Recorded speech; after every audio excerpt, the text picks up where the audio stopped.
What's up, guys? It is me, Fuji. Slowly fading in black, you'll see some broadcast of Call of Duty Ghosts. This is the ARX with 4-rip and silencer. Of course, I never run secondaries because this is Black Ops 2, baby! And I mean, there's no point switching to secondaries. I mean, who's gonna run reflex in this game? You know what I'm saying? But you're gonna see a few little clips within this gameplay that are gonna be chopped up, and the reason is because I need to buy a new HD PVR too. I mean, I got this thing off of eBay for $70, and it's a piece of shit. It corrupts some of the parts of the game and messes up the audio, so I always have to convert it to MP4 so Sony Vegas doesn't have a heart attack whenever I edit it. So there are a lot of things I gotta work out there, and I do got the money. I can buy a Roxio Game Catcher HD Pro or whatever it is for $150 off GameStop's website right now if I wanted to. I got the money. It's just I'm too lazy and I don't want to spend it. I got other things I want to save for. But enough of my problems. Nobody wants to hear about them.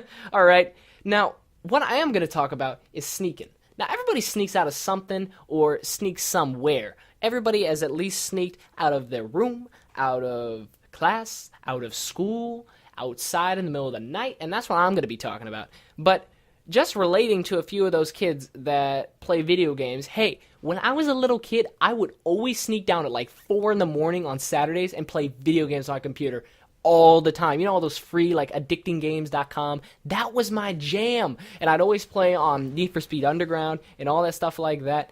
You know, I had so many things I enjoyed doing, so I just woke up at 4 every morning on Saturday and just kicked it. And by the time it was 9 o'clock, I was already tired. The funny thing is, though, if I had just a fraction of that energy right now, I would be the happiest man in the world because I could get up for school and not give a shit. You know, because school is such a mission nowadays with sleep deprivation, all the homework you gotta do. But no, once again, nobody cares about my problems. Now, let's get into what I'm talking about. So, back when I was a freshman, and now my freshman year, I did a lot of stupid shit. Now, you probably heard about my drugs, I guess, advocacy or whatever, when I started doing weed, and I quit that right then and there after freshman year because I said, I'm done with this. This is nonsense. It was spending me money. I didn't need it. It wasn't helping me in school. If not, it was fucking me over. So I didn't need it, and I didn't want to do it anymore, so I just quit. I had no friends to do it with, so there was no point in doing it anymore. So I just stopped that right then and there. Now, this was still back when I was doing it, so my friend calls me up at like 11:30 at night. I think it's a Friday evening. He's like, yo, you want to come outside? Now, this guy's high off his ass right now. They're sitting by my old elementary school, just chilling in the middle of the night, just got big-ass smiles on their faces, can't even see 20 feet in front of them, you know? But they call me up, they're like, yo, dude, you want to come spark up with us? And I'm just like, no, man, I'm kind of tired. But the thing was, they ended up, these potheads finally convinced me to come out. So, over the course of your time, you will learn the ropes of your house. And the way I mean that is you will learn what stairs crack, what floorboards creak. You're going to learn who's walking through the house at what time and where in the house. I learned the ropes. It took me about 4 years to learn exactly everything about my house. I know when my dad's walking, when my mom's walking, where they are in the house at a certain given point of time, and how much time I have to like shut off everything or run to hiding so they don't see me and I can slip away around them.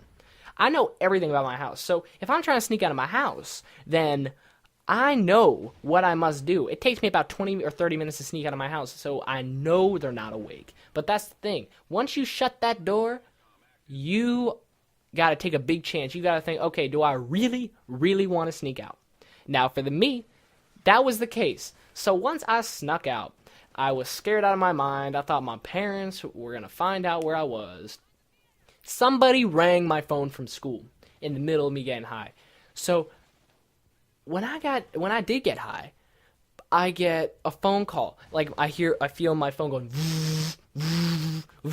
and I immediately freeze. I thought I was screwed over. I was so damn scared.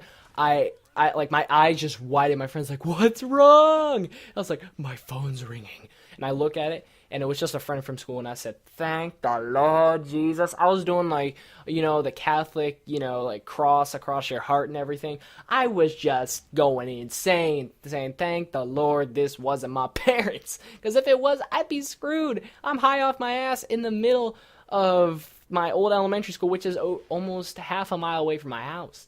So I definitely was screwed over on that part.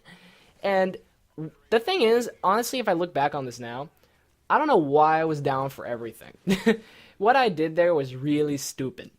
And it didn't satisfy me at all. I mean, the thing is, when you get high, you want to have a decent trip or a decent experience. You don't want to just go in there, smoke, go home. You want to hang out. Now, granted, I did have a little bit of time to hang out with my friends, but that was only like 15 minutes. We got high and then we left. I mean, I walk home and I'm not sober whatsoever. I'm walking down the road, and everything is warm and fuzzy. I finally get home. I go downstairs. I'm about to play video games, and I realize, wow, I'm tired. So I go sit in my bed, which literally feels like a Tempur-Pedic touch of God because I was just completely high. So that, I guess, was nice. But the thing is, I mean, oh, wait, never mind. I didn't have to pay for that.